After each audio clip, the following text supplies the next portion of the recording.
Good evening, everyone. Today I am filming fairly late in the evening, but I just felt like putting on some makeup. But I have a couple new things from Walmart that I wanted to try out. Some things were on sale, some things were just things I've heard people talk about a lot. So let's just give this a go. First thing I'm going to do is use the Fruit Fetish Make It Last from Milani. This was not a Walmart purchase. I've not used this one yet. It's the Dragon Fruit Peach. I wouldn't say dragon fruit. And this red line here is from my sunglasses I had on a little bit ago. Don't worry about that. Alright, we're going to go ahead and prime the eyes with my MAC Paint Pot. I've used this for probably about 3 days now. And I really like it. I've been really paying attention to see if it's creasing or anything at the end of the night when I go take off my makeup. And it's been looking really nice. I feel like people were comparing it to the e.l.f. one. I tried the e.l.f. one when it first came out and I ended up just getting rid of it. It was terrible. I couldn't even get it on my eyes. I kind of had, since people were comparing it saying, oh, it's a dupe, I was like, oh no, this is not going to be good. But I thought, okay, this has to be better than that. It is. This is what I was expecting the e.l.f. one to be like. For primer, I think I'm going to go with my e.l.f. Matte Putty Primer. A couple days after I did my Project Pan video, I was breaking out a little bit, like on my forehead, like with the little white bumps. And so I'm not sure if one of these products is causing that. I haven't used them all together since then. I've been using things, you know, using the Project Pan items with other items. So I'm kind of on the lookout. If something in there is doing that, I am going to get rid of it. I'm not going to try to finish it up if it's breaking me out, because they are older to my collection products. So if something's bad, it's bad. It just needs to go in the trash. But I don't know what the culprit was because I used them all at the same time. So we'll see if we can figure it out. I actually got this Revlon Colorstay Brow Shape and Glow. It is an eyebrow marker on one side, and the other side, I kind of wish this were just a pencil on the other side, but it's one of those, like, you dip it in the glowy powder and like highlight your brow bone. I'm sure it's fine, but I might use it, might not. I've never used a brow marker before, so I'm curious to see. I know you're supposed to like draw the hairs in. This is in the shade Blonde. Yeah.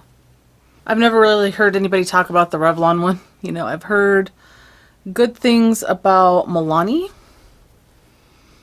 And oh yeah, that's like already out. Like, there it goes. Okay.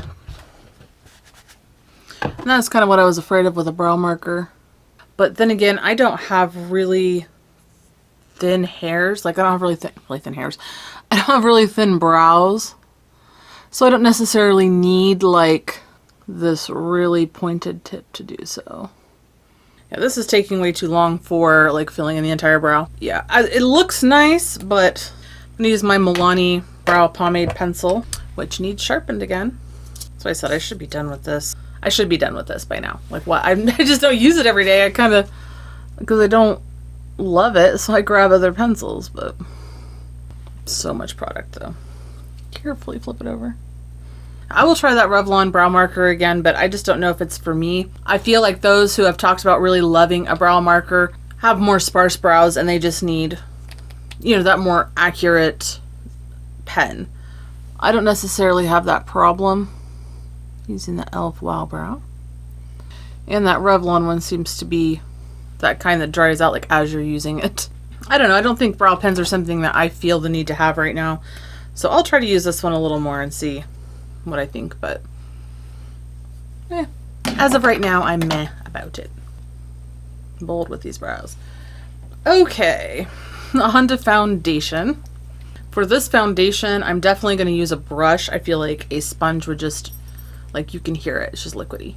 So I got the shade Very Light because that's like 0.5 to 2, and I hate the dropper style things because they don't have stoppers then. Like, this one doesn't. It's just all over the place. I've heard that the dropper doesn't work. Mine seems to be okay at this moment in time. Whoa. I have no idea how much I need. Take a little off here onto the cheeks. Okay, that was very much like everywhere. That makes me nervous that I'm going to get it all over my clothes as I'm using it. I haven't been able to find this foundation. It was kind of like the infallible powder. It kind of like sold out immediately. Okay, it's definitely like light coverage. It says that though. Let's see if it covers even these sunglass marks on my nose. Well, they aren't kidding when they say light coverage. It's very light coverage. I might try to build it up a little bit though. Wonder if is it buildable? Is it supposed to be? This was $14.97 at Walmart. This is $19.99 at Ulta. Drugstore foundation for $20. Even $15 seems like a lot, but dang. I don't know. I mean, it definitely covered a little bit. Not a lot. Like all that's still visible. It does look nice. I feel like this is definitely a summery kind of foundation, you know? It feels really weightless on my skin. It didn't quite cover the marks from my sunglasses either. Put some concealer and powder on and we'll see how we go. Now on Ulta, I'm reading here, and Ulta tells you to blend this in with your fingers. I don't think so.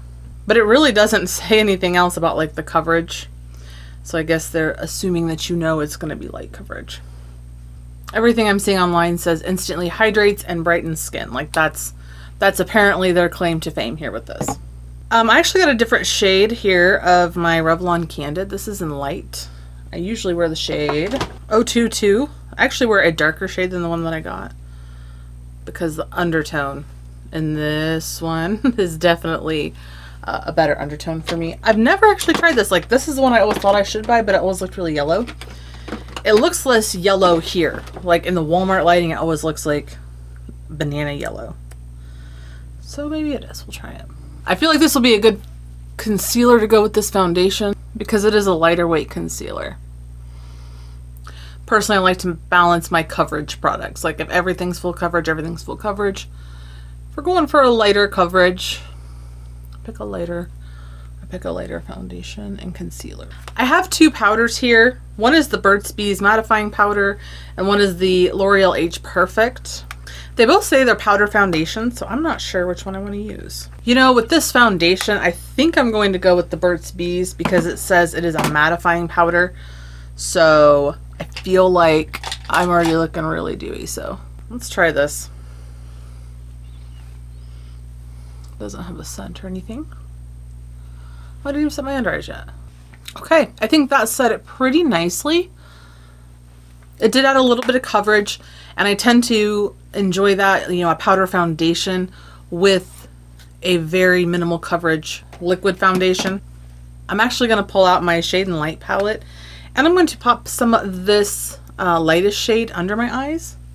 I've not used it by itself as an under eye setting powder. And be cautious, it is very powdery. Let's go across these little marks on my nose and see. Yeah, I went over those with like everything and it is not going away. So honestly, sometimes lightweight for me can mean that it settles into my pores. And I don't know why, if you know, if it's lightweight foundations are usually more luminous, but they'll be more prominent on my pores. I'm going to take that same Shade and Light palette,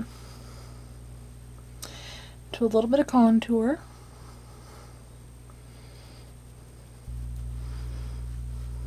Okay, taking a little bit of this down the nose.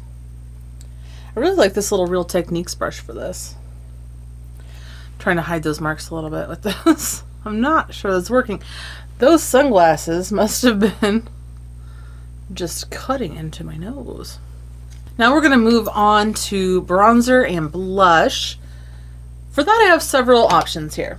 I got the Burt's Bees Toasted Cinnamon Blush, and I kind of want to start with this and see how it looks as a blush, because I know some people, like Kathleen Lights, I've heard her talk about this, loves it as a blush. And then some others have tried it on her recommendation and didn't love it as a blush. So I'm going to try this first on the cheeks and we'll see how we like it. And if I don't love it as a blush, we'll just pull it up to be a bronzer. Looks pretty warm, so I think I think I'm going to like it as a blush better than a bronzer. That's really pretty, actually. I can see where somebody wouldn't like this as a blush. But I personally think this looks more peachy, which is funny because the other one I have is called Bare Peach. I definitely think this has like a really peachy vibe to it. I wouldn't wear this as a bronzer though. It is too warm for that, but I don't mind a blush like this. Very softly pigmented. I will use that as a blush for sure. I like that. Especially this summer with like a lot of those warm, toasty looks. I'm going to pile on a little bit of the Bare Peach on top of it. Just because.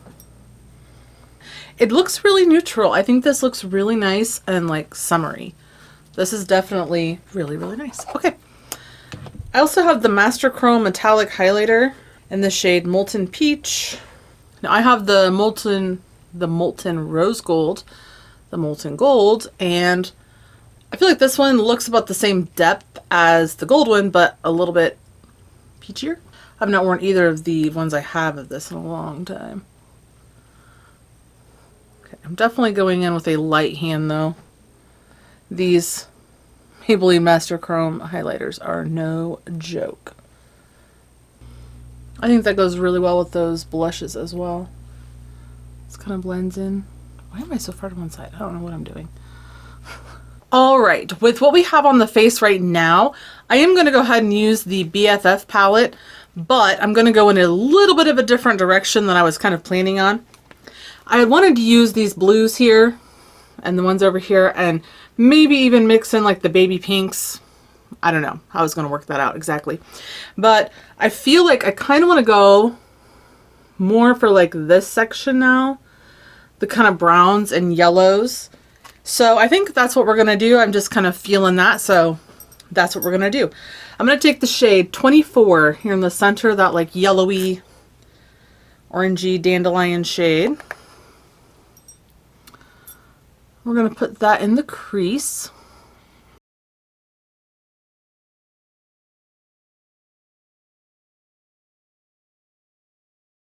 I'm going to take the same brush. I normally wouldn't use such a fluffy brush for the lower lash line, but I don't mind if this is a little bit spread out, like buffed out on the bottom.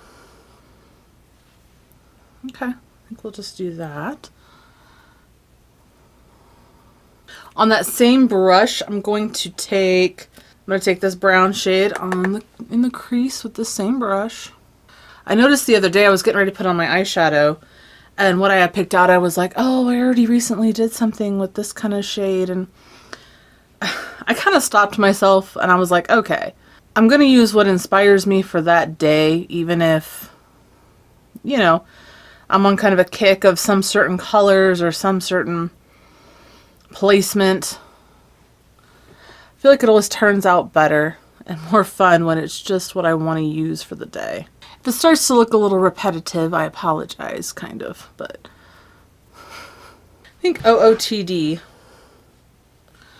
onto the outer corner.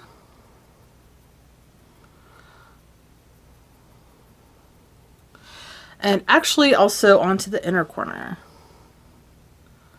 And I may grab a smaller brush. We'll see how this works.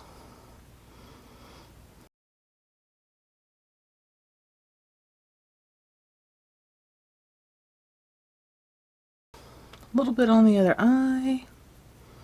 This is actually a really nice size blending brush. I'm not having trouble getting it into the inner corner really.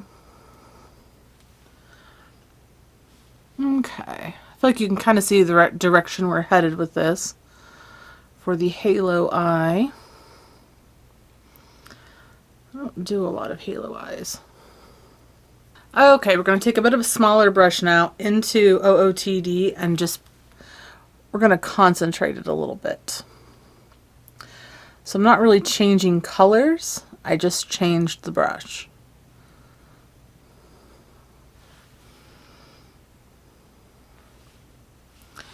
And again on the inner corner.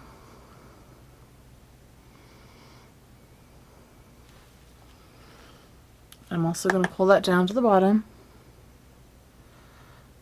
with this brush. Now I am tapping off when I do the lower lash line just because I don't want, and that looks a little a little rough right now. I'm gonna put some sparkle in that though, don't worry. Same thing, OOTD, inner corner also, and the lower lash line. Going back into the fluffy brush, I'm going to diffuse all of the edges. Okay, into the glitter glue we go. We're going to put this, I'm going to put this on the center where there is no eyeshadow, all the way up to the crease. Basically tapping it from one brown eyeshadow to the other. I'm going to do the same on the other eye. On the end of this brush, I'm actually going to take a little bit underneath my eye. I don't normally because it usually sticks my eyelashes together. But I do want it to actually stick when I put it there. And kind of continue the halo eye all the way down. I've actually been looking for some of those like eye gems, like the face and eye gems. I know e.l.f. was selling them, but I can't find them anywhere. Like, I guess I could order them on Amazon, but can't find them in store anywhere. I looked even at the craft ones, and those are just huge. I've been wanting to do some like little of the gems going on, but can't find them anywhere. So hopefully before too long I'll be able to come up with some of those. Okay, I'm going to go ahead and take this first on the lower lashes. The shade Messy, which is that like brown to green shift right here. I'm going to take it on the tip of this brush and just go underneath the lashes first, where that's probably still tacky. And it is good. It's sticking. Okay. I'm going to go on the lid, just in the center. This is nowhere near the look I planned on doing when I started this video, but I really feel like it goes nicely with like, I'm going to put more blush on for sure now that I have the eyes going, but I do like that toasted cinnamon shade. Okay. That's really nice. Oh, that's so pretty. I love these like shifty brown to green or the blue to brown or, you know, all those kind of shades. I have not seen this palette, but I saw someone just yesterday. I was watching her video yesterday and she saw this palette at TJ Maxx. So maybe be on the lookout for that. If this was something you wanted. I kind of want to take Gleam or Blessed on the middle of this. I think I'm going to take Blessed up here in the corner and just dab it right in the center. Like a little thin line of it. Just to really pop that center part. Ooh, okay. I think I'm also going to take the Blessed shade into the inner corner. Okay, putting the Blessed on the inner corner. Now I don't want to go too crazy because I do want the focus to be like that center shade. I don't feel like I want to go for like a full eyeliner moment today, which is unusual for me. Okay, I think for waterline eyeliner, I'm either going to use this Milani Stay Put in Moss Boss or the Glide pencil from LA Girl. From LA Girl, this is the Glide Gel Liner in Limelight. I'm going to try that one first. I'm hoping this will kind of bring out the green in the shimmery shade. Okay. Now I can tell already in just doing this eye look that this is going to be a very dewy foundation, but it doesn't look overly greasy at this point. Like my chin is a little bit, but my chin always is if you watch any other video that I have to say that in. I'm going to go back into the Toasted Cinnamon blush here. I'm actually going to pick up a denser brush and see. Yeah, this is definitely a blush shade for me.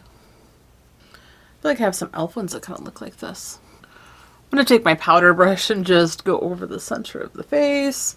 Nothing else on it, just giving it one more pat down. Putting on some mascara. I'm going to curl the lashes.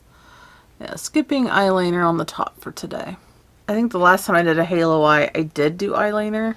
I ended up feeling like it looked a little bit unbalanced, like there was too, like the wing out here. Because I feel like with a halo, you want it to kind of balance on either side. Alright, I'm going to grab my Green Essence mascara. I love the length this gives. Like you can see right there. Like immediately this gives. But this does smudge on me. So I kind of like lock it into place with another mascara over the top. It's just so nice though. Like I do have the waterproof one as well. But I don't feel like that's the same formula. So it's kind of one or the other. I feel like the waterproof one's almost a little too chunky. It doesn't do what this one does. Like, look at that. I'm going to take one more coat of this. And I do have other drugstore favorites like the Maybelline Lash Sensational, the CoverGirl Exhibitionist in the silver tube. I know L'Oreal Lash Paradise is a favorite for a lot. I have some of it. It's okay. It's kind of like this Essence one in the flaking department, but it like truly dries out in like 2 weeks. Almost instantly, because I would open them, use them for a couple days, and I would have the mascara all over my face, like the little flakies that like crumble. And I was like, okay. But it was one of those products where everybody was like, hold the phone, best new mascara. And I was like, I have to try it, because at that point I hadn't found the Essence one yet. And this is with 2 Essence mascaras. Look how nice. Woo! I'm gonna do a little on the lower lashes. I've been trying out some fake lashes, some falsies. I've been wearing them a little bit, but I think because it's so late in the day, I'm not gonna bother with them today. Plus, these look awesome. And I am mixing the green one, which is the length, False Lash Effect Mascara, with the Curl and Volume, the pink one. The pink one here is the newest one. Like, not to me, but like out. And I'd heard mixed reviews, but I'm like, I really like it. I tend to like the wands like this. This is kind of how the Exhibitionist is. This is kind of how the L'Oreal Lash Paradise is, actually. But if you are prone to flaking mascara, it may happen with these Essence ones. Okay, so at Walmart, I also picked up, they had on clearance for a couple of bucks each, the Revlon Luster lipsticks. And I got, you know, the shine ones. I bought a bunch of these. I had 2 that I already owned, but they were like in really nude shades. So I don't really love a nude lipstick that looks like you're barely wearing chapstick. And I'm like, if I'm going to wear lipstick, I want it to look like I have on something. So I got several shades of this, and I'm thinking Rum Raisin or Chocolate Luster. Chocolate Luster. I mean, I think with the warm and toastiness, I got to do Rum Raisin. I will say the stickers all over these things. I do not like. Ooh, look at that. That is so glossy. I've kind of forgotten the feeling of them. I've not worn them in a long time. Now, it does have pigment to it, but not so much that I'd be afraid to wear this color in this. Maybe in like a really opaque color. Maybe in that brown one, maybe too much. But yeah, I really like that. Well, I hope you enjoyed the video today. This was just me getting ready with some newer products, some older products, some things I just felt like using. I really like the way that this turned out. This lipstick feels amazing. And that mascara today, though, like, look at that.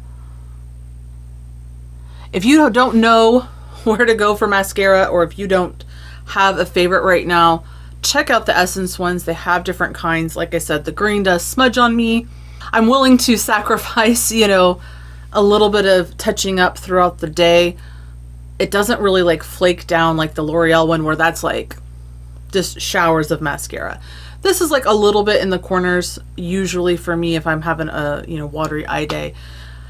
But like this look is worth that to me. I love this. I don't have any other mascaras that do this for me. This wasn't really meant to be anything about the mascara, but they just, they definitely took over the show today. So, I hope you enjoyed the video. Have a great evening, great morning, great day, wherever you are. And I hope you will subscribe and tune in again, and we'll see you next time. Bye.